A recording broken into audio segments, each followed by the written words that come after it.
You can add your own customized fields to the customers and jobs, vendors, employees, and item lists in QuickBooks. This allows you to create fields that will appear for each record in a list and lets you track information specific to your particular business. For example, you could add fields for color, size, and style to your item list to create items with the same general description in your inventory, and then differentiate between them by color, size, and style. If you add custom fields to sales forms or purchase orders, QuickBooks will automatically enter the values specified for the employee, customer, vendor, or item you selected if a value was entered. This doesn't mean that you are required to use customized fields and forms, however. You could simply add a custom field as a way to record information strictly for your own use. For example, recording your opinion of a customer's creditworthiness. However you choose to use it, QuickBooks will remember the information you enter into the customized fields when you import and export data, and also when you memorize transactions. You can add up to 7 customized fields to each of the following lists: customers and jobs, vendors, and employees. You can only create up to 5 customized fields within the item list.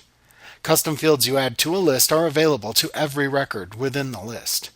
You can create custom fields that can appear in the customers and jobs, vendors, and employees lists by opening any one of the 3 lists, and then opening either the New List Item or Edit List Item windows within the selected list.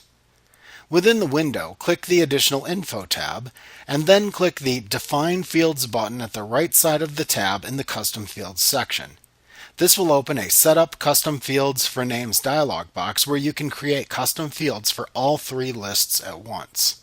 To add a new custom field to a list, click into the first blank row in the label column at the left side of the dialog box, and then type the label for the new field. To the right of that, check the checkbox for each list, shown as a column of checkboxes, within which you would like this field to appear.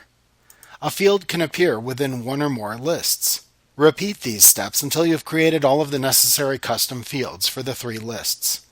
After you are finished, click the OK button to save your changes and return to the selected List Item window. You can then input data into the custom field for new list entries, or edit existing list items to add new data to the custom fields you just created. Custom fields are always shown on the Additional Info tab of both the New and Edit windows within the Customers and Jobs, Vendors, and Employees lists. Adding custom fields to the item list is a bit different from adding custom fields to the other lists. While we haven't examined working with the item list in much detail yet, it is an important list in QuickBooks. You place any item that appears in a QuickBooks purchase order, sales receipt, or invoice into the item list. You can access the item list by selecting Lists, then Item List from the menu bar. In the item list, you can add custom fields through either the New Item or Edit Item windows. Select either the New or Edit Item commands from the Item button in the lower left corner of the list to access either window.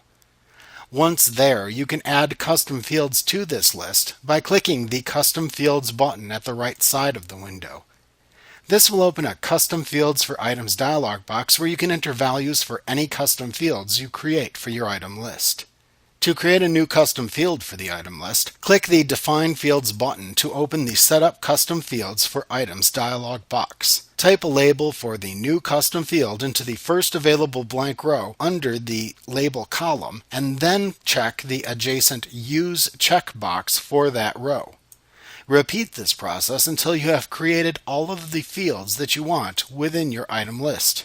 When finished, click the OK button to create the new fields. You can then enter values into the custom fields for the current item if needed. Click the OK button again in this window to return to the main item window when finished, and then click the OK button again to save the record.